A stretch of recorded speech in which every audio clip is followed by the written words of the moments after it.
Bonjour à tous. Bonjour à tous. Ravie de vous retrouver pour ce live LinkedIn dédié un peu aux indépendants, aux freelances et surtout à la formation qui va avec avant de se casser la gueule quand même. Donc, comme vous avez pu voir dans cette présentation, j'ai un invité, j'allais dire mystère, mais pas si mystère que ça. Nicolas. Alors, j'ai l'habitude de démarrer par un petit tour de France, d'Europe, du monde pour savoir un petit peu où tout le monde se trouve aujourd'hui. Donc, n'hésitez pas à nous dire si vous nous écrivez de France. Alors, on a beaucoup de personnes qui viennent du Québec, de Belgique, d'Afrique. Donc, n'hésitez pas à nous faire des petits coucous sur le live. J'adore, comme ça, moi, je fais ma carte du monde à chaque fois et je découvre des nouveaux endroits. Souvent, c'est les régions françaises. Des fois, je dis, je sais pas où c'est. On regarde sur la carte. Je fais pareil pour Google Analytics, moi, personnellement. Dès que je visite un truc, je regarde sur Google Maps. Je dis, où c'est ça? Alors, d'où vous nous écrivez? Je ne vois pas encore vos commentaires, les jeunes. Les jeunes et les moins jeunes, hein, d'ailleurs. De Toulouse, de Nantes. Alors, je pense qu'on va avoir beaucoup... Alors, j'allais dire de Breton. Non, non, non, Nantes n'est pas en Bretagne.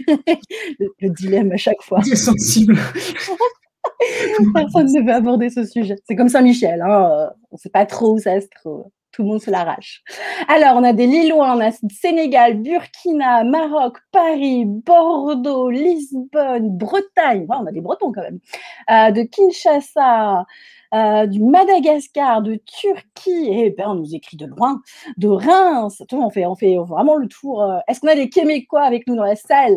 C'est important. Je veux vraiment qu'il y ait tout le monde. De Nîmes, de Côte d'Ivoire, des Côtes d'Armor.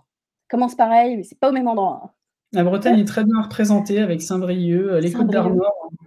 C'est ouf. Istanbul. Je suis originaire de Rennes, donc en vrai, je suis team Bretagne, donc ça me va très bien. Ok, je savais pas que j'avais un Breton avec moi. Non, mais ça arrive, hein, c'est pas grave. Et on a la Belgique avec nous, on a l'Argentine avec nous aussi. Et on a pas mal de Tunisiens et de Turcs aussi avec nous aujourd'hui. Eh bien, la Bretagne, ça vous gagne. Merci pour ce petit message, Elena. Hop, on l'affiche. C'est important. Eh ben top. Eh ben on va commencer tout de suite parce que du coup j'ai annoncé que j'avais un invité presque mystère. Nicolas, mais qui es-tu? Eh ben bonjour à tous. Donc je suis Nicolas. Fin de la présentation. Ça c'est du pitch. Simple. Donc Nicolas, moi je suis le cofondateur de Sales Odyssey. On est une agence spécialisée dans l'acquisition. On est assez jeune parce qu'on a un peu plus de 2 ans. On est basé à Nantes en France et on a aussi l'équivalent aux États-Unis basé à Pittsburgh en Pennsylvanie. Et en fait, globalement, pour la faire très très courte, on accompagne les entreprises dans leur acquisition avec 2 leviers, le développement commercial et le marketing. C'est hyper important pour nous de travailler là-dessus. Souvent, pour les entreprises de belle taille, on va beaucoup travailler sur les processus de vente, l'amélioration du processus de vente, l'animation de l'équipe commerciale et comment travailler avec l'équipe marketing. Et pour des entreprises, là, pour le coup, de toute taille, on travaille sur toute la verticale marketing d'acquisition, enfin en tout cas celle qu'on préfère, qui va être un bon site web, une bonne stratégie de contenu avec un référencement naturel aux petits oignons, marketing automation, et voilà. T'as confiance que là, pour la plupart des gens, t'as sorti des mots que personne ne comprend. D'accord. C'est ça. Alors, je vous conseille d'aller visiter éventuellement notre site qui est très fourni en éléments pour vous expliquer. Vous avez là, salesodyssey.fr qui s'affiche en bas de l'écran. Et qui a été assez décisif dans la raison pour laquelle nous allons créer cette formation, celle dont on va parler aujourd'hui. Ok. Alors justement, pourquoi une formation sur les indépendants ? Eh bien en fait, j'ai un peu spoilé, mais globalement, on travaille beaucoup nous-mêmes sur notre content marketing, donc le contenu qu'on peut produire sur Internet pour aider nos utilisateurs à comprendre ce qu'on fait. Tout ce que je viens de dire, tout ce jargon un petit peu compliqué, comment le mettre en place. Et il se trouve que donc aujourd'hui, on a plus de 50 000 visiteurs par mois, et parmi ces visiteurs, il y a beaucoup en fait d'indépendants, des indépendants qui nous appellent depuis maintenant 1 an et demi, 2 ans. Et on était un peu embêtés parce que en fait globalement nos accompagnements n'étaient pas nécessairement adaptés à leurs problématiques et petit à petit ils nous ont poussés à réfléchir à comment les aider dans leur expérience. C'est quoi leur type de problématique pour le coup? En fait, il y a les indépendants, les indépendants ou entrepreneurs, on arrive avec un corpus de compétences, on sait produire un service à valeur ajoutée pour nos clients. Le problème, c'est que ça, c'est un prérequis, mais c'est pas suffisant pour réussir à en vivre. Et généralement, la partie qui manque, c'est savoir bien se positionner et bien le vendre. Et c'est pas quelque chose d'évident. Il y a des tas de problématiques qui se posent. Comment est-ce que je structure mon activité? Comment est-ce que je vais amener ma proposition de valeur? Comment est-ce que je vais me pricer? Comment est-ce que je vais... Ne spoil pas le reste du live. Tous ces sujets-là. Et en fait, l'idée, c'était de pouvoir les accompagner sur tous ces sujets en prenant en compte leurs contraintes à eux, qui est soit ils sont tout seuls, solopreneurs, soit ils sont au démarrage, ils ont des ressources, que ce soit financières ou en temps limité. Et donc, du coup, l'idée, c'était qu'on ne pouvait pas répondre à leurs problématiques de la même façon qu'on le faisait. Et donc, on a travaillé sur ce format formation qui nous a été plutôt suggéré par eux, à vrai dire, ce qui nous a... Du coup, ce qui est bien, ça veut dire que tu as répondu aux besoins de ta cible. Ouais, on a aucun mérite sur la création, puisque globalement, on nous a tout soufflé. Non, mais c'est bien. Du coup, moi, je vais vous partager quelques chiffres sur le freelancing, parce que c'est vrai qu'aujourd'hui, on a beaucoup de personnes qui se lancent de plus en plus un peu à leur compte. Et c'est des chiffres que tu partages également sur le site d'Odyssée. C'est 15%, c'est la proportion des actifs qui pourraient être indépendants en 2030, donc c'est quand même assez important. 30% des salariés français déclarent envisager de devenir freelance indépendant. Donc là, on voit que ça augmente. Et 145%, c'est l'augmentation du nombre de freelances vivant à 100% de leur activité en 10 ans. Donc ça, c'est quand même bon signe. Ça veut dire que les gens arrivent à en vivre, parce que c'est un constat quand même. On a quand même beaucoup de freelances qui ne vivent pas aujourd'hui de leur activité. Ils sont bons, c'est des bons techniciens. Mais comme tu disais pour le reste, le fait de savoir communiquer, savoir se présenter, savoir vendre, savoir négocier un prix, là, ça devient beaucoup plus compliqué pour eux. Donc là, c'est quand même bon signe de voir que de plus en plus, ça arrive à en vendre. Mais l'autre côté, c'est que 50% des entreprises échouent dans les 2 premières années et 57% des porteurs de projets considèrent que le problème numéro 1 de leur activité est de trouver des clients. Donc là, c'est un vrai souci, c'est-à-dire que ils ont potentiellement un très beau produit ou un très beau service, mais ils savent pas aller en parler, ils savent pas peut-être trouver les clients. Ils savent pas comment communiquer avec eux, comment les convaincre et comment les fidéliser aussi, hein, parce qu'à un moment donné, une fois qu'on a signé avec un client, l'idée c'est qu'il y ait de la redondance et que le client revienne ou qu'il en parle à d'autres personnes pour créer d'autres besoins. Donc ça, effectivement, c'est un gros problème. Et pour le coup, la formation, il répond, parce qu'on aborde vraiment tous ces sujets et ça lève plein de peurs, plein de craintes que pourraient avoir des indépendants et des freelances. Ouais, il y a pas mal de dimensions psychologiques, de barrières qu'on peut se mettre là-dessus. Et sur ces chiffres, nous, on a beaucoup échangé avec des freelances, certains qui avaient pas mal d'années d'expérience. Ça a beaucoup changé. En fait, il y a quelques années, être freelance, c'était soit considéré comme une voie, en gros, on est contraint d'être freelance contre sa volonté presque. Et beaucoup, c'était du freelancing en parallèle dans notre job. Ça a beaucoup évolué sur les dernières années, parce qu'aujourd'hui, maintenant, c'est une voie qu'on considère comme étant logique, qui se justifie par elle-même. Ça s'est beaucoup rapproché de ce qui est c'est de l'entrepreneuriat, c'est vraiment perçu comme ça, et les personnes qui se lancent en freelance sont souvent dans la tête, ils se disent pas je vais être seul et rester seul, c'est pour l'instant je me lance seul parce que j'ai envie de me lancer, mais qui sait ce que je peux devenir. Et du coup ça amène plein de choses, et notamment cette contrainte de trouver des clients quand c'est plus une activité annexe et quand potentiellement on veut pouvoir alimenter plus de personnes. Là le mur de l'acquisition notamment, il est tout de suite beaucoup plus élevé, et c'est ça qu'on a essayé de résoudre dans la formation. Et alors, ce qui est intéressant, c'est un peu la méthode pédagogique que vous avez utilisée, parce que vous avez fait en sorte que ce soit pas chiant. C'est fastidieux, faut pas se mentir, parce que c'est quand même, il y a quand même beaucoup de contenu, il y a beaucoup de ressources. C'est pas la petite formation qu'on fait en une semaine. La personne qui s'imagine qu'elle va pouvoir se lancer en une semaine, je lui dis non direct. Même moi, je l'ai fait, mais je ne l'ai pas encore bien fait et bien approfondi. Donc, je sais qu'il y a des choses qu'il faut que je revoie. Et c'est vrai que il faut se poser, il faut écrire, il faut écouter, il faut regarder. Et puis, j'ai beaucoup aimé les défis, forcément, que vous avez mis. Donc, est-ce que tu peux m'expliquer un petit peu la manière dont vous avez construit pour que ce soit, du coup, pour être sûr que les gens aillent jusqu'au bout, comme on sait que la plupart du temps, les formations, les gens arrêtent en cours de route. Là, comment vous avez fait pour que les gens accrochent complètement? Alors, il y a eu pas mal de sujets là-dessus. Essentiellement, quand au départ, quand des freelances et des entrepreneurs nous ont dit, est-ce que vous avez pensé à faire une formation? Et en fait, on leur répondait un petit peu là-dessus en disant, mais il y en a des tas, des formations. Il y a plein de gens qui proposent des formations. Pourquoi, enfin, qu'est-ce que vous voulez qu'on vous apporte d'autre que ce qui existe déjà? Parce qu'au final, ça ne servait à rien qu'on se positionne en disant, bah ouais, on va faire la même chose que tout le monde et puis on verra bien si ça marche. Non, c'était pas très, très intéressant. Et en fait, globalement, il y a un reproche qui était fait souvent, c'est que c'était peu applicable, que c'était souvent assez formation Netflix, comme je dis, c'est souvent, en fait, il y a des vidéos, on se prend face à son ordinateur, on parle pendant 45 minutes et on pense avoir traité un sujet.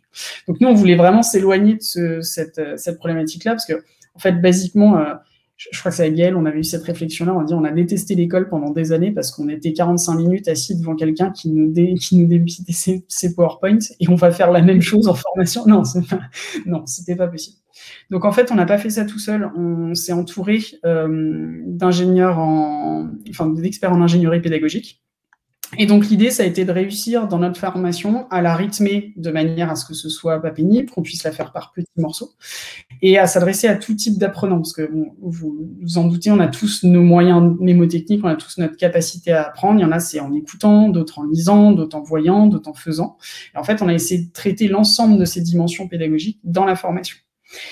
Donc, en fait, toute la formation est orientée autour de vidéos qui sont courtes. L'objectif, c'est que ce soit entre 3 et 8 minutes. Il y en a certaines un peu plus longues parce que le sujet a amené plutôt des tutoriels un peu plus longs. Mais globalement, c'est des vidéos qui sont courtes, qui sont appuyées de motion design pour que ce soit visuel, pour que ce soit bien rythmé. Et toutes les vidéos sont accompagnées, en fait, de tout un corpus d'informations complémentaires. Des éléments complémentaires textuels, des synthèses, des templates, des checklists.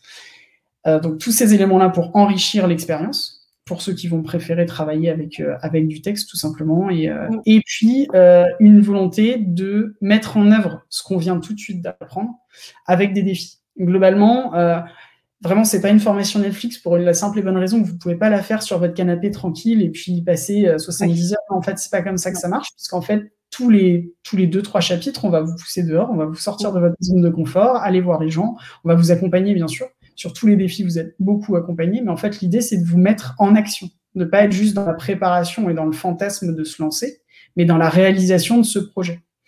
Et donc voilà, c'est vraiment la logique qu'on a utilisée. Après, on est passé par une plateforme en ligne pour que ce soit accessible 7 jours sur 7, 24 heures sur 24, que ce soit sur téléphone ou ordinateur. Ça, c'était important pour nous parce que on l'est tous pareil, il y a des moments où on est motivé pour faire quelque chose, d'autres moins. On voulait être sûr que quand vous êtes motivé pour faire la formation, rien ne vous empêche techniquement de le faire, pour pouvoir surfer là-dessus. Ça d'ailleurs, je tiens à vous féliciter parce que je connais du coup la plateforme sur laquelle vous avez choisi d'y aller, puisqu'on l'avait aussi choisi à un moment donné.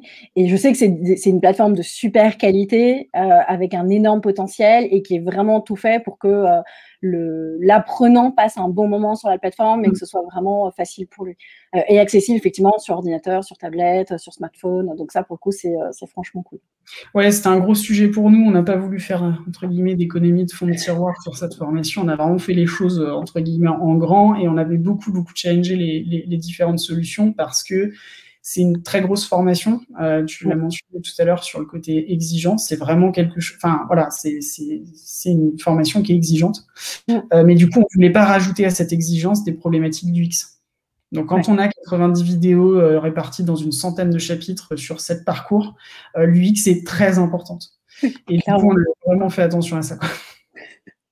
Rentrons dans le cœur du sujet. Le premier module, préparer un terrain favorable. Alors là, typiquement, vous avez commencé la formation par le truc le moins glamour pour un indépendant, clairement. Le statut, les partenaires auxquels il faut penser, l'organisation pour être productif, les outils, le temps à gérer.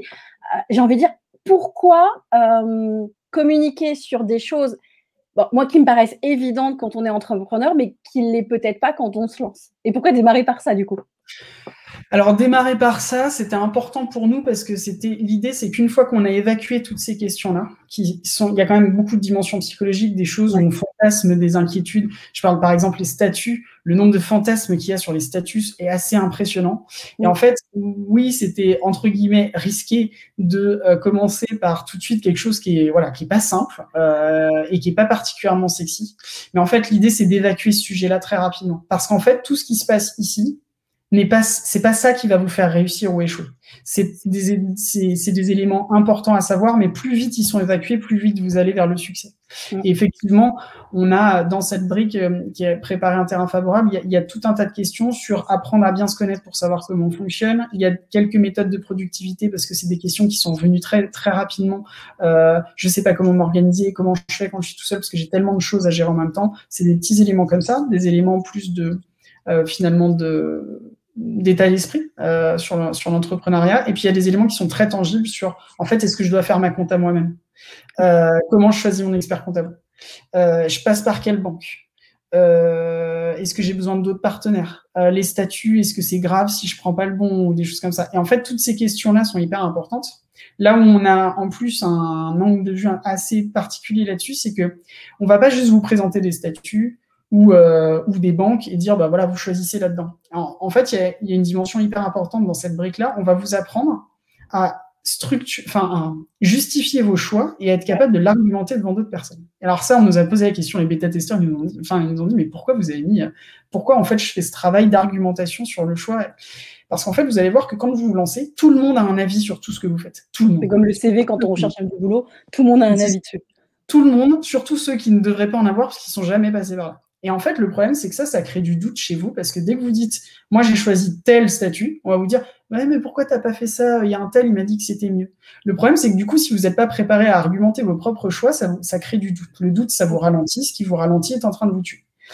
Je schématise. Oui, ça, cette phrase, on devrait réutiliser. Je crois qu'on l'a mis dans la formation. Mais du coup, l'idée, c'est vraiment d'être capable, ok, vous avez fait un choix qui est bien renseigné, puisque voilà, il y a des tas de tests qui vont vous permettre de comprendre quel est le meilleur statut dans votre cas. Et une fois que vous en êtes là, on va vous expliquer quelle structure simple appliquer pour pouvoir justifier ça auprès des personnes. Et les premiers qui ont fait ces tests-là et qui se sont retrouvés dans des cas où ils ont eu avant la formation des questions et ils s'étaient retrouvés un peu coincés, et après la formation des questions, bah, en fait, c'est vachement confort. Et généralement, quand on est sûr de soi, qu'on le justifie, bah, on dit, bah ouais, non, mais t'as trop raison, il n'y a pas de problème. Et en fait, ça crée de l'assurance et c'est important pour initier le mouvement. Donc, dégager ces questions administratives rapidement, c'est assez clé pour réussir. Donc, certes, c'est une entrée en matière assez costaud, mais... Ouais. J'avoue que c'était vraiment pas. Le truc, c'est que c'est intéressant, mais tu sens que tu dis, je démarre par un truc qui est costaud, mais en même temps, c'est essentiel parce que faut bien démarrer, il faut bien s'entourer. On a Clifford qui nous demande quel business lancer en 2021 en tant que freelance selon vous. Voilà, c'est hyper facile. Hein. J'ai une réponse. Il n'y a qu'un type de business à lancer. Celui qui fait gagner de l'argent. Ouais, en fait, globalement, soyez rentable, en fait. Non, mais globalement, il n'y a pas. Je suis pas sûr qu'il y ait. Moi, j'ai croisé des gens qui ils me racontent ce qu'ils font et je me dis mais il y a un marché pour ça et en fait c'est probablement ceux qui réussissaient le mieux. Donc là-dessus, je pense pas qu'il y a un business ou un type de service à lancer en particulier. Même nous, quand on est passé par là il n'y a pas longtemps avec mes associés, alors on a tout de suite commencé à se dire on veut être une agence, on veut être plusieurs, des choses comme ça, mais la réalité c'est qu'on s'est basé sur quoi? Qu'est-ce qu'on sait faire et on a construit quelque chose autour. De toute façon, cette question, quel business se lancer, elle est assez similaire à c'est quoi une bonne idée? Alors, il n'y a pas de bonne idée, ça n'existe pas. Avant d'avoir réussi, toutes les idées sont mauvaises. Et donc, en fait, il faut vous décomplexer de cette question-là. On en parle d'ailleurs dans cette brique-là sur le côté est-ce que mon idée est bonne? Oui. C'est oui, en fait. Parce qu'en fait, elle est autant bonne que mauvaise. C'est pas la question. Vous voulez vous lancer, vous y arriverez. De toute façon, dans 2 ans, vous ferez quelque chose de différent de ce que vous avez fait au départ. Vous allez évoluer avec vos clients. Donc, c'est vraiment pas quelque chose de dimensionnant. En réalité, et même chose, on m'a posé la question, oui, mais si j'ai envie de faire ça alors que j'ai pas d'expérience là-dessus, Google est votre ami, vous pouvez tout apprendre. Mais alors vraiment, c'est ma phrase. Non, je dis Google est votre ami, c'est ce que je dis tout le temps. Non, mais on peut tout apprendre. Donc la question, c'est qu'est-ce que vous avez envie de faire, qu'est-ce que vous êtes prêt à faire tout de suite, et puis après, vous y direz, c'est la démarche entrepreneuriale, ça peut être inquiétant, mais en fait, vous mettez pas de barrière, quoi. Ouais. On a LinkedIn User, du coup, je suis désolée, j'ai pas son nom, qui nous dit le business dans lequel vous vous éclatez, outillez-vous, testez votre modèle et osez. Ouais, ça, le oser, il est aussi dans la formation, il faut y aller à un moment donné. On se prend une claque, c'est pas grave, on se relève, on fait autre chose. C'est ça. Et ça me fait penser à cette question sur éclatez-vous. Effectivement, en fait, il faut que vous preniez du plaisir à ce que vous faites, mais tombez pas dans la crainte. On a eu ça qui est remonté aussi à un moment donné, c'est moi, j'ai pas de passion. La passion, elle vient après, quoi. Juste amusez-vous dans la démarche de création, dans cette démarche-là, et en fait, vous trouverez quelque chose qui vous plaît. C'est une expérience par laquelle moi je suis passée. Quand on a lancé Sales Odyssey, le référencement naturel, j'en avais juste entendu parler, et je peux vous assurer qu'aujourd'hui, c'est quelque chose dans lequel je m'éclate et où ça marche très bien. Et en fait, si vous prenez du plaisir à ce que vous faites, vous deviendrez excellent. Mais pareil, vous n'avez pas besoin d'être passionné en avance sur des sujets comme ça pour devenir bon, vous les découvrirez après. Tout à fait. Je crois qu'on a plein de questions, mais on a Gaëlle qui propose déjà des rencontres. Donc Gaëlle est là en backup pour aider. Deuxième sujet, le fait de, c'est le deuxième volet dans la formation, le fait de travailler son positionnement et ses cibles. C'est pourquoi vous avez estimé important de se poser ce genre de questions sur le positionnement quand on est indépendant. Parce que, alors, je vais donner des mots que ceux qui n'ont pas fait la formation ne vont pas comprendre. On parle de lion, de hibou, de plusieurs pourquoi à se poser. Pourquoi tout ça, c'est important? Alors, en fait, fondamentalement, on s'est rendu compte, notamment en interrogeant les freelances et en travaillant avec beaucoup d'entre eux, parce que chez Sales Odyssey, on bosse avec pas mal de freelances sur beaucoup de sujets, en fait, que les freelances, par timidité, humilité ou pour tout un tas de raisons, se présentent comme étant une espèce de sac de compétences. Voilà, je sais faire ça. Et voilà. Ok, ça, c'est le pire moyen de bien se vendre. Et en fait, ça passe pas. La réponse à ça, c'est le positionnement. C'est parce qu'en fait, fondamentalement, faut changer son regard là-dessus. L'objectif n'est pas d'avoir une offre constituée de compétences. L'objectif, pour vous, c'est de répondre à un problème. Ouais. Et c'est ça que vous devez vendre. Vous êtes une solution à un problème. Et en fait, à partir du moment où vous réfléchissez comme ça, ça va guider tout ce que vous allez pouvoir faire dans la structuration de votre offre, votre pricing, votre manière de vendre, votre manière de communiquer, votre manière d'échanger. Et en fait, globalement, c'est pour ça qu'on a mis le positionnement à cet endroit-là aussi, un peu de la même manière que l'administratif a une implication sur à peu près tout. Ben là, on continue à dérouler la pelote. L'étape d'après, c'est avoir un bon positionnement. Et bien avoir compris ça, bien l'avoir travaillé, c'est déjà sortir du lot, ne plus être interchangeable et être capable de justifier. Ouais, mais pourquoi je te paierais? Ben parce qu'en fait, tu as un problème et que je vais le résoudre. Et en fait, c'est plus du tout la même chose, quoi. Personne se lève le matin en disant j'ai besoin que quelqu'un m'écrive un article de blog. En fait, non, personne se lève le matin comme ça. Derrière. C'est ça. Pourquoi c'est si compliqué en France d'arriver, en France d'ailleurs aussi, de comprendre sa cible? Pourquoi c'est quelque chose, j'ai envie de dire, en école de commerce, on ne nous enseigne pas ça en fait. Donc pourquoi c'est compliqué quand on se lance en tant qu'indépendant freelance de se dire bah ouais, faut pas que je parle forcément que de moi et de mon produit qui est magique, mais il faut que je me pose la question de quel est le problème de mon client. Ça, c'est une bonne question. Mais c'est-à-dire que là, comme ça, ce que j'ai tendance à penser que ça vient de la manière dont on nous a appris, justement, ça vient de l'école. On nous a appris qu'il y avait une bonne réponse, qu'il y a des éléments tangibles, qu'une question amène une réponse, cette réponse est justifiée par des faits. Ouais. Dans la vraie vie, c'est plus compliqué que ça. Et aux États-Unis, ils ne sont pas du tout dans cette optique-là. On ne cherche pas forcément la bonne réponse, on cherche une réponse. Et en fait, ça, c'est pas du tout la même chose. Ce qui fait que quand on est dans cette question du pourquoi, on se dit, mais en fait, si je dis je résous ce problème-là, est-ce que je le résous vraiment parfaitement avec l'ensemble? En fait, on vous demande pas de maîtriser toutes les manières de répondre à un problème. On vous demande juste de résoudre ce problème à votre manière. Ouais. Et c'est ça qu'il faut comprendre. En tout cas, là, c'est mon point de vue. Hein. Je n'avais pas préparé cette question, on n'en avait pas discuté, donc... Ah bah attends, c'est du live, hein, on improvise aussi. Margot qui nous dit, les freelances ont peur de déranger aussi, ce qui les pousse à ne pas prospecter ou en tout cas à ne pas oser aller vers les entreprises et ça les bloque à trouver des clients. Ça revient un petit peu à ce que tu disais, hein, le fait de se poser plein de questions et de se dire, bah non, tu peux pas déranger ton client si tu sais qu'il a un problème et que tu as la solution à lui apporter.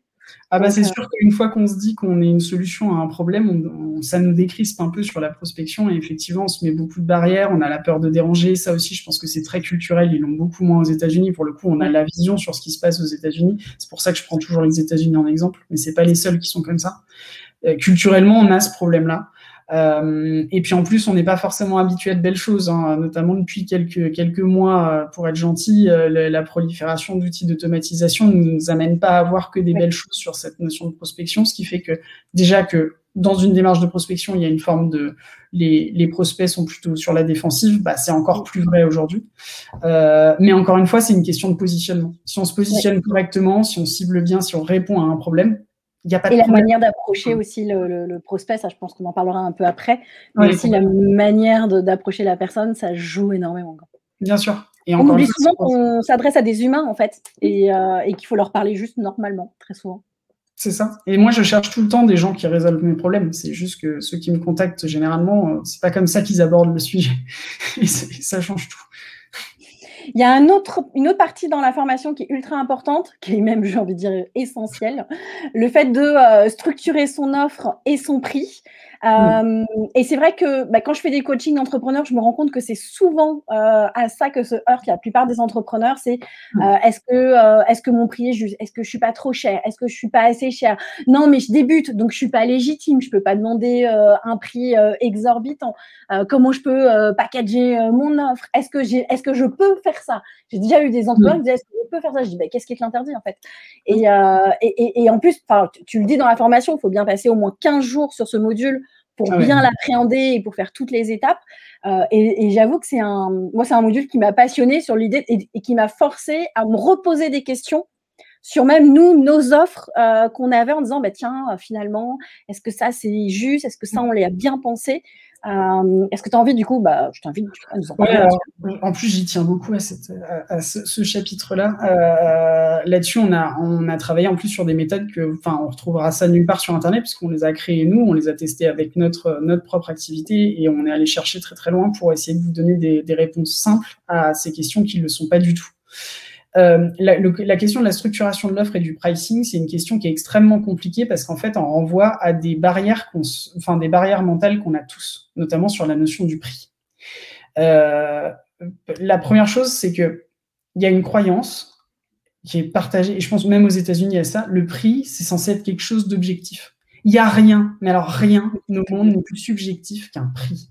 Et en fait, il faut vraiment comprendre ça. Faut vraiment sortir du côté en fait, ma prestation vaut tant parce que je passe tant de temps là-dessus et j'ai telle expérience et tout. Ça n'a rien à voir. Mais alors, rien.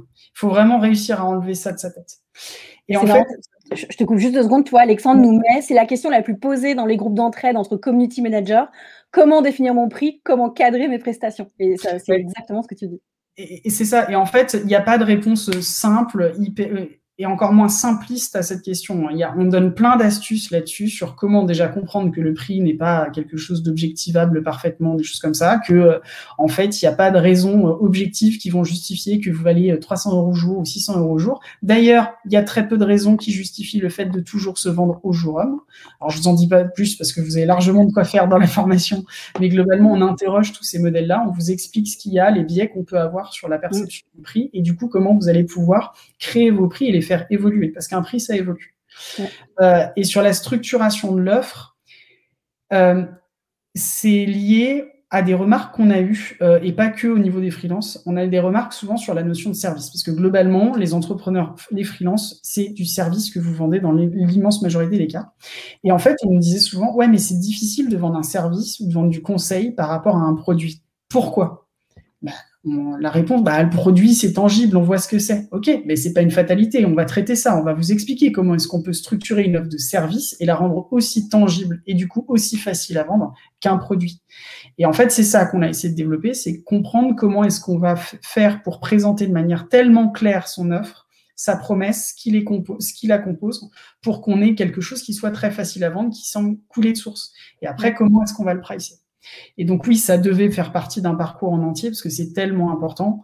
Et en plus, surtout au moment du lancement, quand on n'a pas toutes les questions administratives et pas le recul, on se dit ouais, 300 € au jour, c'est génial. Enfin, vous allez vous épuiser. 300 € au jour, faut arrêter tout de suite parce que non, c'est pas comme ça que ça marche. Les charges derrière, enfin voilà, vous allez bosser beaucoup pour pas grand-chose. Et c'est pas l'objectif. Quand on lance une boîte, oui, on va travailler beaucoup, mais il faut que ce soit pour gagner beaucoup aussi, que ce soit gagner beaucoup de liberté ou gagner beaucoup d'argent. Mais ça peut pas être travailler beaucoup, supprimer sa liberté pour rien gagner du tout, c'est pas possible.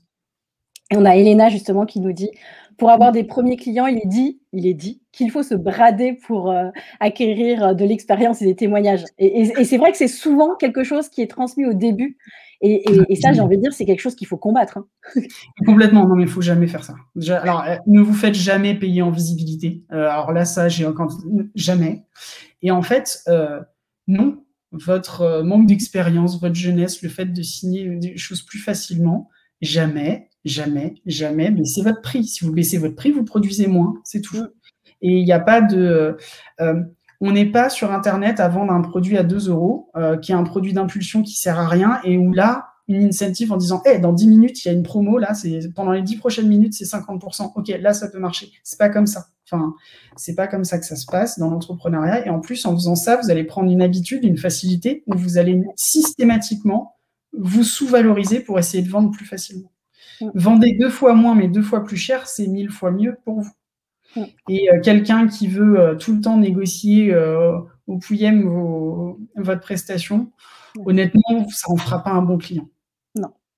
Il y a Pascal qui nous dit ne vous bradez jamais, c'est dénigrer la valeur de votre travail. Totalement d'accord. Moi, je sais que quand des clients me demandent de baisser le prix, je leur dis d'accord, mais j'enlève telle option, telle option, telle option.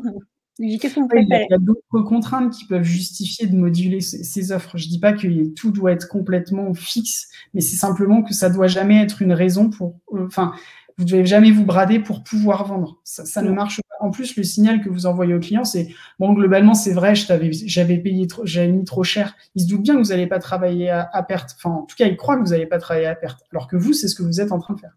Donc vraiment, ne faites pas ça. C'est pas un bon moyen. C'est un moyen très court-termiste de simplement vous saborder et vous épuiser. Ouais, clairement. Autre thématique qui est ultra aussi important dans la formation, c'est bâtir un peu son plan de com. J'ai envie de dire, mais c'est évident en fait qu'il faut bâtir un plan de com quand on se lance.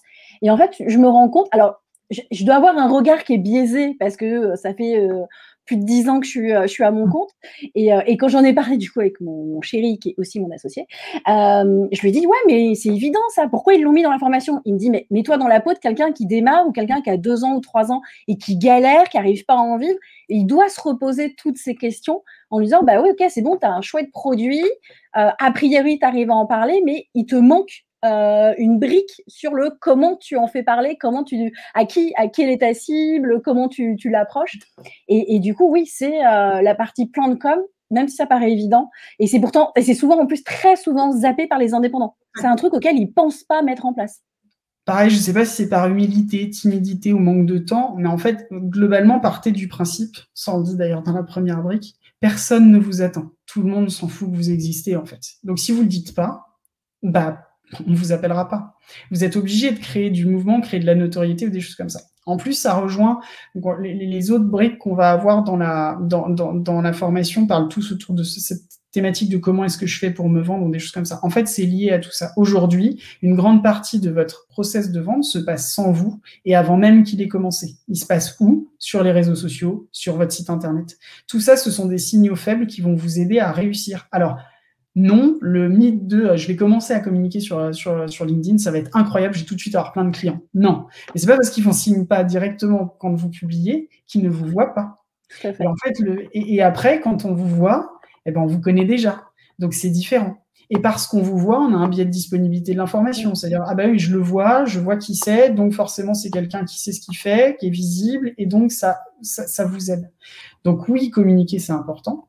Et quand on parle de plan de com, c'est que les réseaux sociaux, c'est une bénédiction, mais ça peut être aussi un piège. Mais alors un piège terrible parce que ça peut prendre un temps incroyable et votre business, ce n'est pas d'être sur les réseaux sociaux. Enfin, pas tous en tout cas.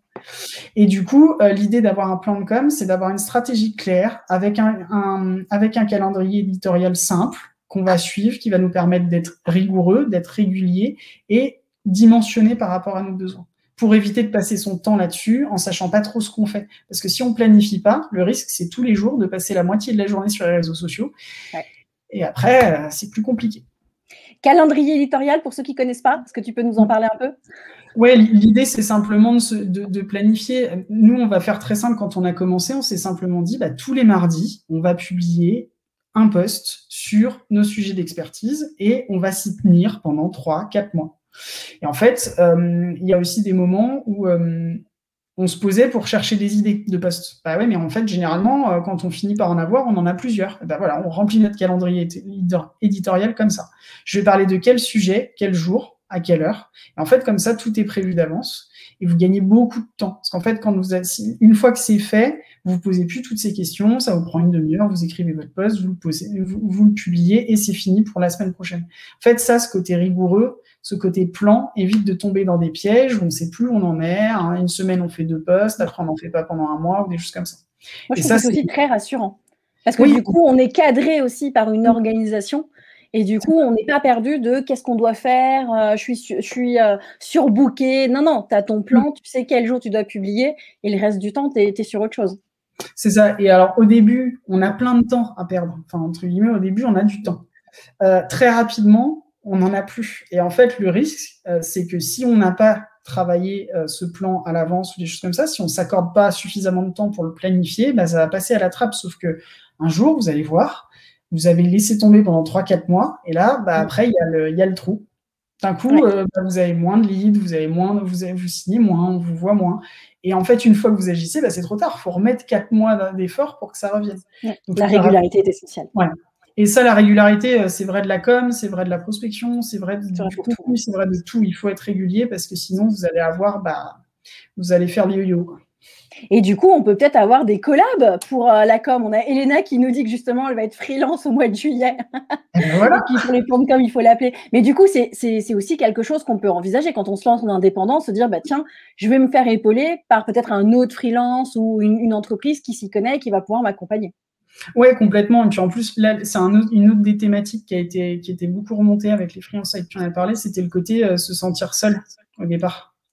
Donc, on l'aborde dans la première brique sur tous les moyens qu'on peut avoir pour ne pas être seul. Et accessoirement, c'est aussi pour ça qu'on avait fait le choix de la plateforme que tu as mentionné tout à l'heure, c'est qu'on puisse avoir une communauté directement dans la formation pour que vous puissiez échanger ensemble, potentiellement vous proposer des collabs. Si vous avez des deals à partager sur lesquels vous ne pouvez pas vous positionner, les partager sur la communauté, c'est hyper important.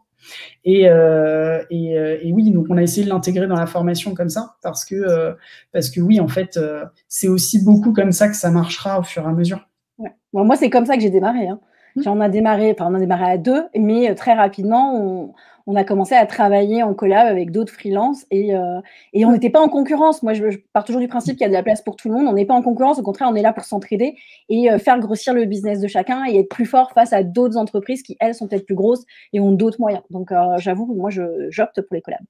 Et on a Margot qui nous dit, si on n'arrive pas à tenir le rythme qu'on s'est fixé avec son calendrier ou autre chose, un conseil à lui recommander ? Alors, c'est toujours une question un peu particulière parce que c'est la même chose sur les objectifs commerciaux, des choses comme ça. La première question à te poser, c'est est-ce que c'était pas trop ambitieux par rapport à ta capacité à absorber cette charge? En fait, la question, c'est de savoir pourquoi tu ne l'as pas atteint. Est-ce que c'est parce que tu étais trop ambitieuse ou est-ce que c'est par manque d'organisation? Est-ce que on t'a voulu produire trop d'un coup pour des clients plutôt que d'étaler sur quelques semaines? Il y a plein de sources possibles qui peuvent expliquer que tu n'es pas le temps là-dessus. Souvent, c'est trop ambitieux parce qu'au départ, on veut faire plein de choses et on se dit, tiens, je vais poster tous les 2 jours, ça va être de la folie et tout. Non, commencez doucement, 1 fois par semaine, c'est déjà très bien.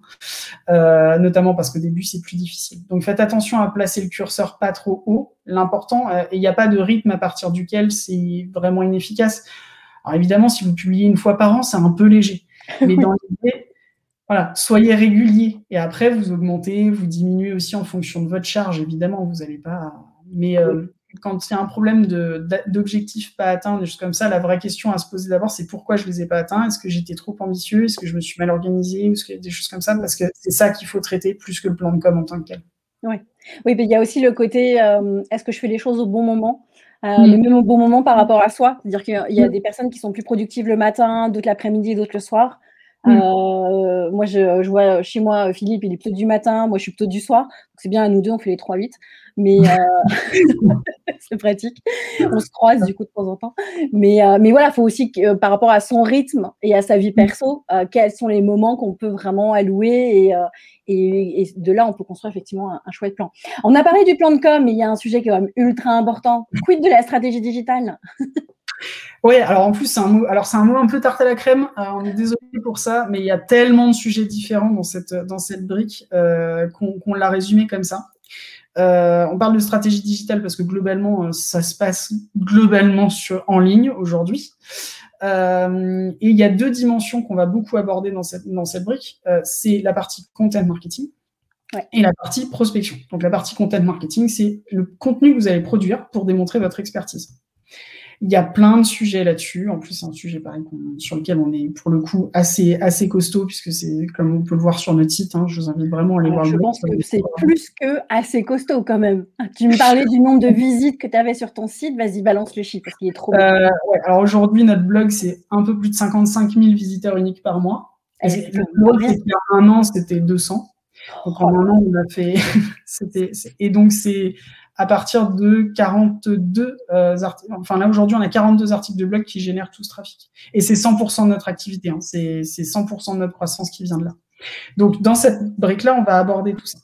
On va aborder la notion de content marketing. Qu'est-ce que c'est? Comment est-ce que j'écris un bon article de blog? Pourquoi je dois les écrire? Et pourquoi, en fait, même quand on est au début et qu'on peut pas, on sera pas bien référencé, on n'a pas assez de contenu et tout. Ouais, mais en fait, le content marketing, c'est bien au-delà du référencement, même si ça en fait partie. Et notamment, nous, on les utilise de manière très intensive. Au début, quand on prospectait, aujourd'hui, on prospecte plus parce que le site suffit et qu'on a déjà bien du mal à gérer ça. Mais on prospectait en étant très intensif en contenu, puisque comme je vous le disais tout à l'heure, on en parlait sur le positionnement, sur le fait de résoudre un problème. C'est quand même, vous avez repéré des personnes qui ont tel type de problème, on dit, j'ai vu que vous avez un blog, le référencement est pas fou, plutôt que de leur dire, on va prendre un rendez-vous, moi je leur dis, on a un super guide qui vous explique comment structurer une stratégie de contenu pour réussir à attirer des leads avec votre article. Je ne mettais que ça, un seul message. Rien, je ne demandais pas de rendez-vous. Généralement, j'avais à peu près 40% des gens qui me répondaient, qui disaient on peut en parler. Et en fait, ce contenu est hyper important pour la prospection. Parce que le contenu que tu partageais, que tu offrais à tes visiteurs est de qualité. Je tiens aussi à préciser ça. Parce que tu en as beaucoup qui vont te vendre des livres blancs, des e-books, plein de choses. Tu laisses tes coordonnées, tu télécharges et tu as 10 pages avec des images qui sont énormes et 3 phrases qu'ils ont trouvées sur Google. Donc, il y a ça aussi qui est ultra important. Il y a ça. Alors souvent, c'est pas de la mauvaise volonté de la part des gens qui font des contenus de faible qualité, mais je me rends compte qu'il y a une croyance, une espèce de peur, et ça rejoint ce que tu disais tout à l'heure sur le fait, mais oui, mais si je dis tout dans un article, mes concurrents, ils vont voir, ou ils n'auront plus besoin de moi. Alors, nous, dans nos articles, on dit vraiment tout. Mais alors, tous nos secrets sont dedans, il n'y a pas de problème. La réalité, c'est qu'ils ont besoin de nous pour les appliquer plus vite et plus efficacement, parce que c'est pas le tout d'avoir un article de 5000 mots qui explique le procédé, il y a de l'expérience derrière. Pareil, les concurrents, ils sont structurés différemment. Il y a de la place pour tout le monde. Pour tout vous dire, nous, on travaille même avec on vend des prestations à certains de nos concurrents. Donc, on n'en a pas peur. Il n'y a pas de problème. C'est-à-dire que, il y a de la place. N'ayez pas peur. C'est pas un problème. Donc, le contenu, faites-le de qualité. Prenez le temps. Il n'y a aucun problème. C'est hyper important parce qu'en fait, c'est quelque chose. Déjà, tout le monde le fait pas. Donc, vous vous différenciez comme ça. Et c'est le meilleur moyen de démontrer votre expertise sur un sujet. Ouais. Donc, ça aide beaucoup. Et c'est un bon support de prospection. Et pareil pour la prospection. Alors, ça, c'est un truc qui fait peur à tous les freelances, tous les entrepreneurs, même les commerciaux. On n'aime pas. Moi, la première au début, j'avoue. Et le cold calling, c'est probablement le truc le plus effrayant de la Terre. J'en ai fait. J'étais à la base, je suis business développeur. J'ai fait beaucoup de prospection. J'en ai fait. Et malgré tout, c'est pas l'éclate, quoi. Et c'est surtout qu'aujourd'hui, ça marche moins bien. Et globalement, les bonnes stratégies de prospection aujourd'hui vont passer par exemple par du LinkedIn, puis de l'email, du multicanal. Il y a plein d'éléments là-dessus. Il y a plein d'outils qui vont vous aider là-dedans et on vous présente tout ça dans cette brique-là parce que en fait, c'est finalement assez simple, mais il faut comprendre le procédé. Et globalement, spoiler alert, ça ne consiste pas à acheter un plugin d'automatisation sur LinkedIn et à shooter la terre entière avec un message. Enfin, vraiment. Je vois pas de quoi tu parles. Petite dédicace à tous les messages que je reçois tous les jours. Tiens, vous verrez quand vous serez en plus dirigeant d'une boîte qui a plus de 2 ans, d'un coup, ça devient l'enfer. Et vous comprenez ce que vivent vos prospects.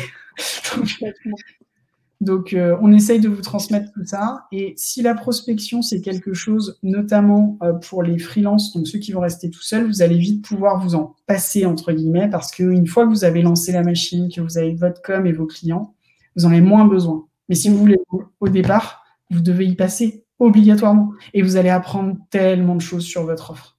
Tellement de choses.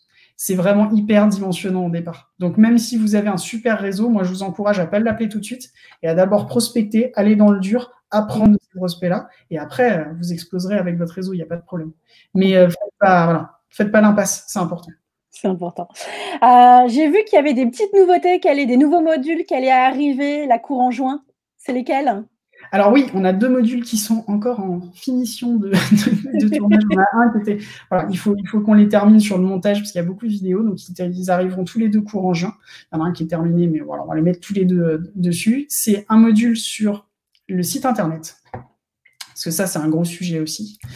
Et donc, on s'est pas mal creusé la tête pour vous trouver un moyen hyper simple, même si vous ne savez pas coder, même si vous n'avez pas de budget, pour sortir un très bon site web, prêt pour le référencement naturel et pour scaler plus tard, clé en main. Donc, l'idée, c'est qu'on travaille avec un outil qui s'appelle Webflow. Certains d'entre vous connaissent. Si vous ne connaissez pas, on a un article sur notre site web qui parle de cet outil-là, qui est vraiment super.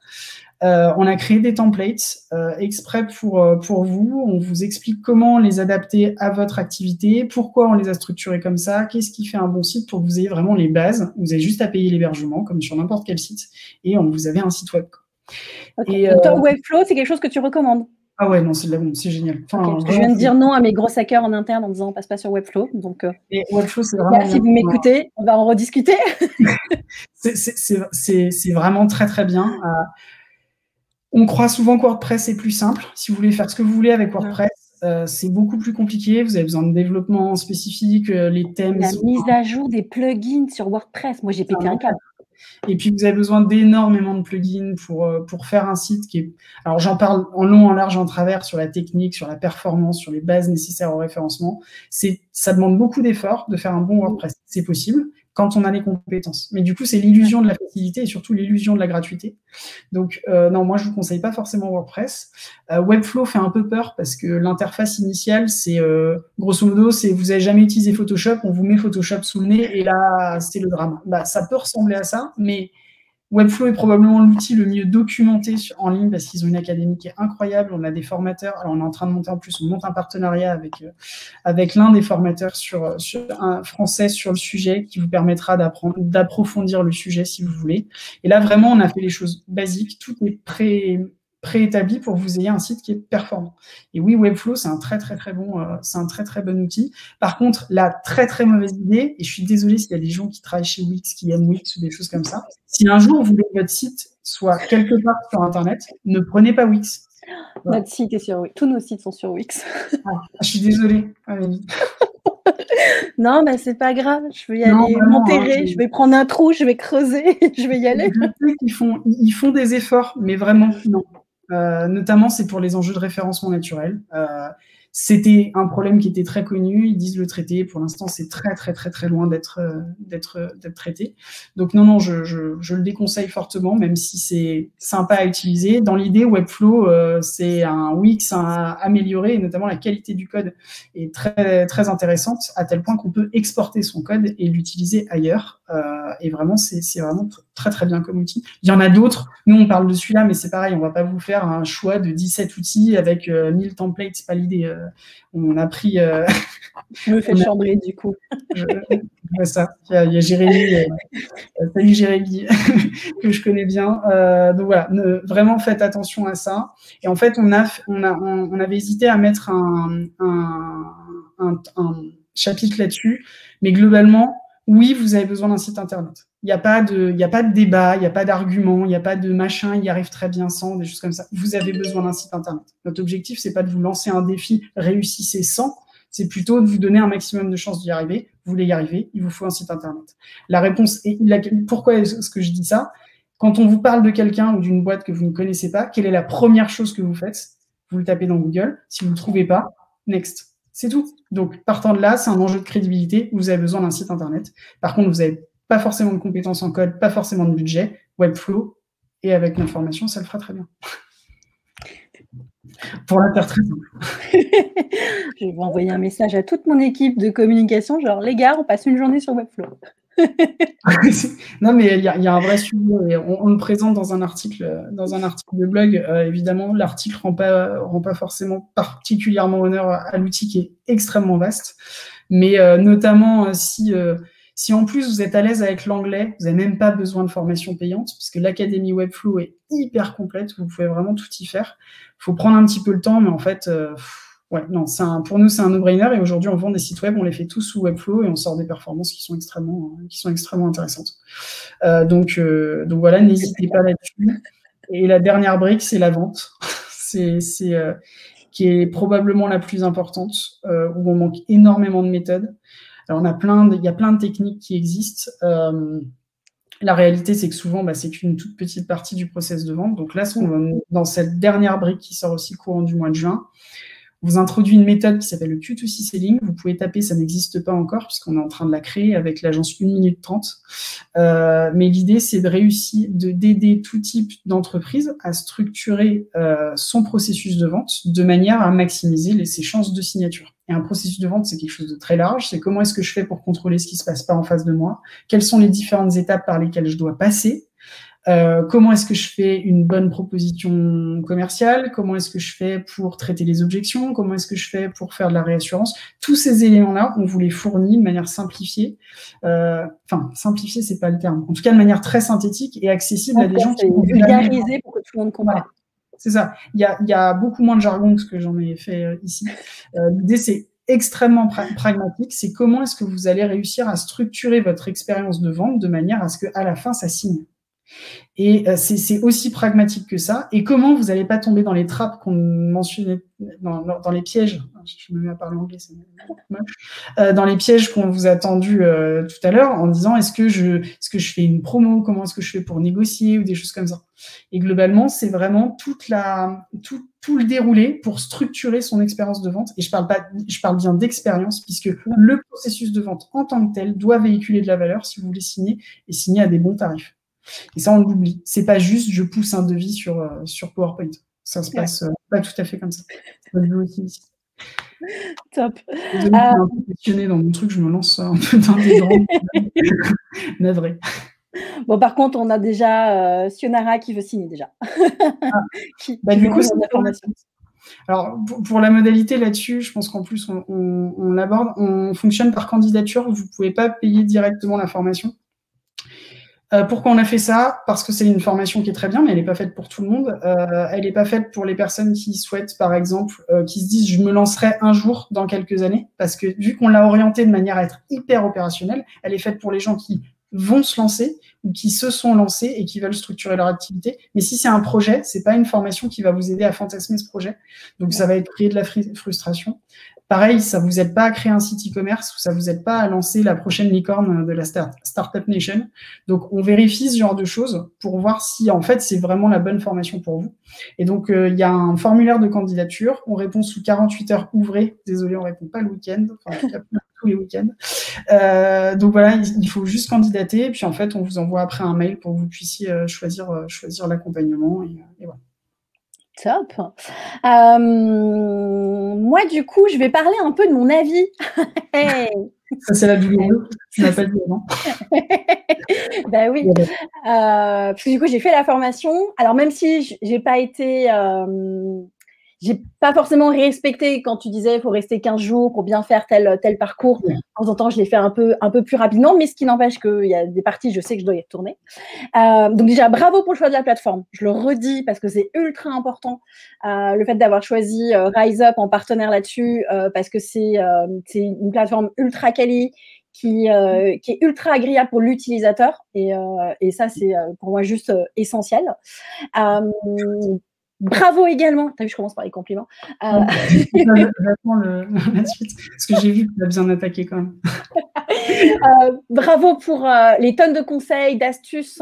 Vous êtes ultra bien documenté. Vous justifiez très bien ce que vous expliquez et vous rassurez énormément l'indépendant qui va faire cette formation. Donc ça, je trouve ça ultra important. Le côté psychologique est très souvent abordé et ça, c'est essentiel pour faire une bonne formation. J'ai beaucoup aimé, parce qu'il y a des parties où c'est des textes qu'on doit lire, et j'ai beaucoup aimé l'idée d'avoir une petite voix off qui puisse lire le texte, même si je sais qu'il y a encore des petites choses à améliorer de ce côté-là. Mais déjà, je trouve ça vachement bien, parce que si j'ai pas envie de lire, je peux avoir une voix qui me lit le texte. J'ai beaucoup aimé les quiz. Je reverrai avec toi en off, parce qu'il y a des quiz que j'ai pas compris. Du coup, j'ai eu une mauvaise note. Et du coup, tu vois, quand je me tapais des 40 ou 50% en note finale, j'étais juste pas contente. On peut refaire les quiz pour les réussir, mais du coup, il y a des fois où je comprenais pas ce que je devais faire, en fait. Ouais. Donc ça, je serais ravie de t'indiquer le pourquoi. Les vidéos courtes sont ultra sympas. Enfin, courtes, elles vont il y en a de 2 jusqu'à 8 minutes à peu près.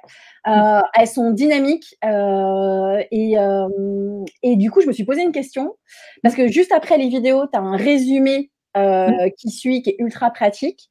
Et en fait, alors du coup, j'en ai parlé avec mon homme, hein, forcément. Je lui ai dit, mais du coup, moi, je zappe les vidéos et je passe directement à la lecture du texte qui est derrière, qui résume.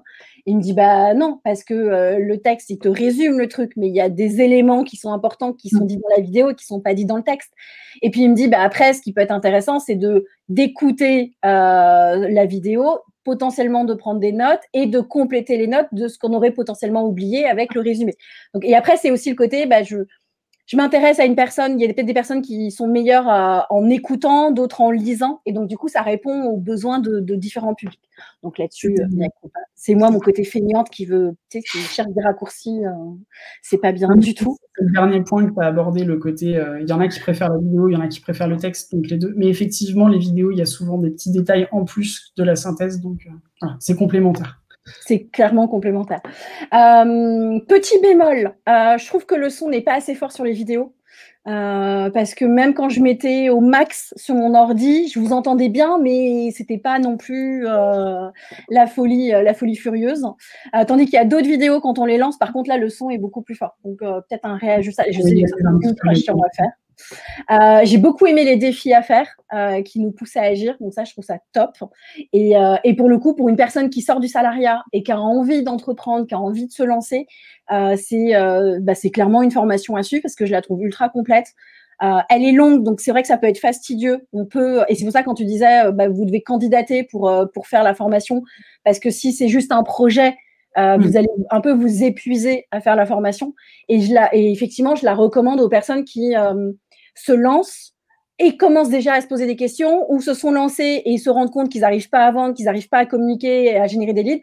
Et du coup, se dire, OK, je refais la formation, je me prends peut-être 2 mois, 3 mois à tête reposée et je fais tout étape par étape sans chercher à griller des étapes. Parce qu'effectivement, je peux sauter d'un chapitre à un autre. Et là, je me dis, est-ce que c'est votre choix de laisser libre en disant, si j'ai envie de commencer par la com, je commence par la com et je vois l'administratif après, ou est-ce qu'au contraire, c'est pas votre choix? Moi, je sais que dans mes parcours de formation, j'oblige à suivre une structure en disant, non, tu vas pas plus vite que la musique. Tu dois commencer par poser les bonnes questions avant de vouloir faire ton CV ou autre chose. Et là, du coup, si j'avais envie, je pouvais aller grignoter un peu partout. Ouais. Alors ça, c'est une question qu'on s'est beaucoup posée. Alors déjà, merci pour les retours. Donc effectivement, l'égalisation sonore, t'es pas la première à me faire le retour, donc on travaille dessus. C'est l'occasion pour moi de dire que c'est une formation qui vit, qu'on met à jour régulièrement. L'idée, c'est pas juste on l'a fait une fois et puis on la jette. Donc ouais, elle vit, on rajoute du contenu régulièrement, on répond aux questions, tous ces éléments-là. Pour l'ordre, on s'est vachement posé la question en fait, de savoir si on devait imposer un rythme ou pas. Globalement, dans les personnes qui ont été les premiers à acquérir la formation, à la tester, il y avait des gens qui avaient parfois de l'expérience. Valérian, bien vu. Il y a des personnes qui avaient parfois 2-3 ans d'expérience dans le freelancing et qui cherchaient à structurer leur activité. Eux, la partie statut, ils avaient déjà passé dessus. Donc, leur imposer de faire la partie statut, par exemple, avait moins de sens. Et l'idée, c'était, on s'est positionné nous-mêmes comme des gens qui apportaient des solutions. Donc, les problèmes qu'on a à l'instant T sont pas forcément les mêmes chacun. Évidemment, si vous lancez ou si vous allez vous lancer, si vous le faites dans l'ordre, c'est mieux parce que cet ordre-là, on l'a choisi parce qu'en fait, chronologiquement, c'est vraiment les étapes par lesquelles vous pouvez passer. Par contre, du coup, moi, en suivant les étapes, ça me paraît ultra logique en fait. Ouais, c'est mon côté, comme le dit Léna, mauvais élève ou qui essaye de tricher ou quoi que ce soit, et en me disant tiens, je naviguais un petit peu. Mais non, en fait, c'est une mauvaise idée de chercher à naviguer. Pour moi, c'est plus pertinent de suivre vraiment les étapes. C'est ça. Après, il n'y a pas non plus... ce qu'il y a, c'est qu'il n'y a pas de durée de vie à la formation. C'est quand vous avez intégré la formation, vous aurez accès à la formation à vie. À vie. À vie de Sales Odyssey. C'est rare quand même. Bah ouais, mais en fait, on a pris le parti de prendre une plateforme qui nous le permettait aussi. C'est un coût pour nous, mais l'idée, c'est que en fait, il y a beaucoup de choses dans l'entrepreneuriat qui sont cycliques. Par exemple, la structuration de vos offres vont évoluer, vos prix vont évoluer. Alors, pouvoir y revenir, c'est important, parce que l'idée, c'est on a parlé plusieurs fois du blog qui est très riche. La formation, c'est pas ce qu'il y a dans le blog. On va beaucoup plus loin sur des aspects qu'on traite pas dans le blog. Et en fait, du coup, on se voyait pas vous limiter l'accès là-dessus, et on voulait pouvoir vous permettre d'y revenir régulièrement. Vous avez un rendez-vous hyper important pour votre activité. Vous avez fait la formation il y a 1 an. Je pense que vous serez tous contents de retourner sur la vidéo de la brique H qui dit OK, comment vous allez préparer ce rendez-vous pour que ce soit le meilleur rendez-vous de votre vie, quoi. Et du coup, c'est comme ça qu'on l'a construit. Donc, évidemment, c'était des contraintes pour nous, c'était des contraintes de coût, mais en fait, c'était vraiment un choix qui a été poussé par les différents testeurs. Et donc, en fonction de ça, le fait de suivre la formation dans l'ordre, c'est mieux, mais quand on a de l'expérience, c'est pas forcément ce dont on a besoin tout de suite. Et du coup, on a laissé la liberté, même si on vous recommande chaudement de le faire dans l'ordre, ça peut toujours aider. Et on a quelqu'un qui a changé de statut, alors que ça faisait 2 ans qu'il s'était lancé après avoir fait la brique B, donc la première brique de présentation, de préparation d'un terrain favorable. D'ailleurs, dans la partie préparation, à un moment donné, vous parlez des partenaires avec lesquels il faut être ami. Et à un moment donné, vous ne sélectionnez pas les impôts ou même l'URSSAF. Et je me dis, mais pourtant, il faut être pote avec l'URSSAF et les impôts, c'est important. Alors, du coup, j'ai râlé, comme j'avais perdu à cette question, j'ai râlé forcément. On n'a pas forcément beaucoup de potes aux URSSAF ou des choses comme ça. Et en fait, fondamentalement, alors ça, c'est un truc, on en a parlé beaucoup parce qu'on parle des partenaires aussi. On a travaillé avec des experts comptables et des banques pour réaliser en fait cette banque-là, cette séquence-là. Et on a même certains experts comptables, donc du groupe Number notamment, qui est un grand groupe spécialisé notamment dans l'accompagnement de freelance et de petites agences, qui nous ont aidés. En fait, il y a une croyance qui est hyper commune, c'est que les URSSAF peuvent vous tuer parce que en fait, elles vous envoient des dépenses que vous n'aviez pas prévues. Personne ne meurt jamais à cause de ça. Vous mourrez parce que vous n'avez pas assez de clients, en fait. Et les URSSAF, c'est dû de toute façon, vous le savez. Donc là, c'est un mythe qu'il faut enlever. Les URSSAF ne vous tueront pas, les impôts non plus. Fondamentalement, je ne pense pas qu'on puisse être ami avec un inspecteur des impôts. Fonctionnellement, ce n'est pas forcément évident. Et globalement, non, mais ils sont arrangeants, ils sont quand même présents pour répondre aux questions. Moi, je le vois, j'ai dû faire des papiers pour mes salariés par rapport à ça. Et franchement, les personnes qui jouent aux impôts, elle a été adorable, elle m'a expliqué pas à pas. Et puis, votre expert comptable sera pote avec eux à votre place aussi. Donc, déléguer cette partie-là. À condition d'avoir un bon expert comptable. Voilà, et c'est là où on pousse, c'est qu'il faut avoir un expert comptable, c'est plus simple. Et globalement, non, ils sont arrangeants. C'est-à-dire que alors là, pour le coup, il y a une très, très grosse différence en France et aux États-Unis. C'est pour ça que je suis pas du tout d'accord avec les personnes qui me disent que c'est plus facile d'entreprendre aux États-Unis qu'en France. C'est pas vrai du tout. En tout cas, pas du tout sur le plan administratif. En France, on a de la chance là-dessus. Ils cherchent pas à vous assassiner. Si vous avez un problème, même ponctuel, si vous avez besoin de déclarer de la TVA ou des choses comme ça, en réalité, c'est possible. C'est possible. Oui, il suffit de demander, en fait. Par contre, la question, c'est que faut jamais oublier que si vous avez ce problème-là, c'est qu'il y a un autre problème. Généralement, vous n'avez pas assez de clients. On en revient toujours à la même chose. C'est la seule chose absolument indispensable à tout business. C'est des clients. D'ailleurs, il y a plein de startups qui l'ont compris. Elles n'ont même pas de produit, mais elles ont besoin de clients. Donc, pensez-y. Du coup, en attendant, elles ont les business angels. Aussi. En attendant d'avoir des clients, ils ont des business angels. C'est ça. Non, mais donc, dans l'idée, vraiment, en fait... Voilà, faut pas s'inquiéter là-dessus, et c'est vrai que tu fais bien de mentionner les URSSAF, c'est un des mythes qu'on a le plus entendu. Non, on meurt pas à cause des URSSAF, on meurt de plein d'autres raisons, mais pas de celle-là. Du coup, Nicolas, parce que je vois que ça fait déjà 1 heure, presque 5 qu'on est ensemble. As-tu un dernier mot? Alors, je sais que j'ai la foule en délire qui me demande absolument le coût de cette formation.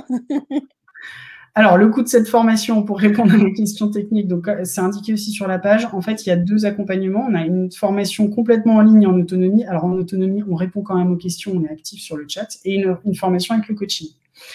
Tant que toutes les briques ne sont pas sorties, c'est-à-dire jusqu'au courant du mois de juin, le tarif, c'est 790 € TTC pour la partie toute en ligne, et en coaching, c'est 1690.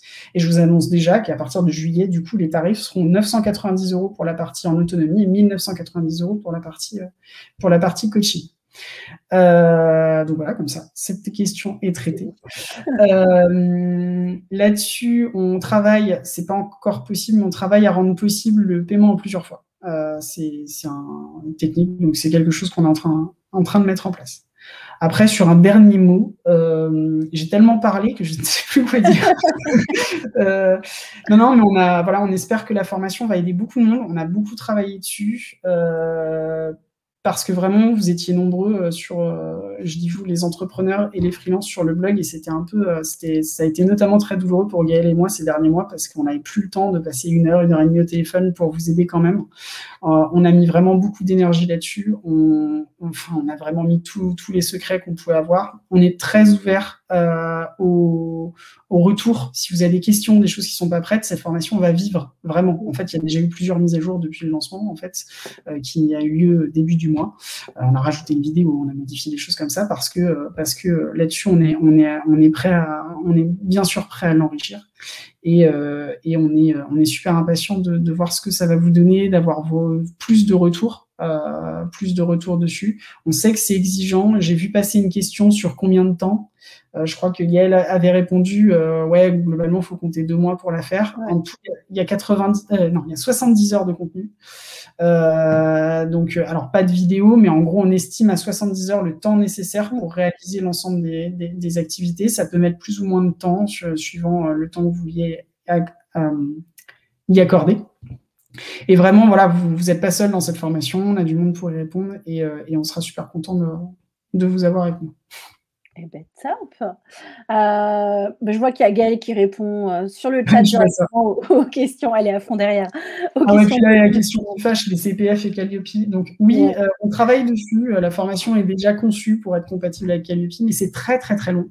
Vraiment très, très, très long. Et du coup, je peux même pas vous donner de date exactement. On y travaille, mais c'est vraiment des choses qui sont compliquées à mettre en place quand on commence ce type de choses. C'est pas destiné. Nous, à la base, on n'est pas une boîte de formation. C'est vraiment quelque chose qu'on a voulu apporter en plus parce qu'on avait ces demandes. Nous, on restera une agence qui d'ailleurs nourrit pas mal la formation parce que c'est ce qu'on teste qui nous permet de redescendre. Donc, on y travaille. Eh ben top. Du coup, j'invite tout le monde à aller faire un tour sur le site de Sales Odyssey et de cliquer sur la partie formation. Comme ça, vous allez pouvoir découvrir tout le programme en détail et au besoin contacter Gaël ou Nicolas sur LinkedIn. Mais vous pouvez aussi déjà vous ruer sur leur blog. Je sais que mes équipes en interne lisent énormément. J'ai vu encore sur le Slack passer des liens que je voyais marquer Sales Odyssey. Je fais « Ah, ça, je connais !» Donc, c'est assez drôle. Donc, le blog est bien exploité aussi chez nous. Et en tout cas, encore un grand merci, Nicolas, pour ta présence et avoir partagé tout ça sans langue de bois. On a dit les choses. Voilà, je me suis fait clasher pour mon Wix, pour plein de choses. C'est pas la preuve que c'était pas. Non, mais voilà, c'est aussi tout ça l'intérêt des lives, c'est que les choses se disent et que c'est pas un truc qu'on a forcément préparé. Et au moins, c'est quelque chose de vrai et de naturel. Et c'est aussi ce que les gens recherchent. Donc, merci encore à tous d'avoir participé à ce live. N'hésitez pas à contacter Gaël et Nicolas, à aller regarder leur blog et aller vous renseigner sur la formation. Je peux que vous encourager à aller faire un tour. Et moi, je vais aller du coup repeaufiner certains trucs dans la formation. Et comme ça, dans quelques temps, vous allez voir que mes offres, elles vont être magnifiques aussi. N'hésite pas. Et puis merci pour tes retours. Du coup, c'était le gros stress, c'était de me dire si en fait elle va dire à tout le monde qu'elle n'a pas aimé.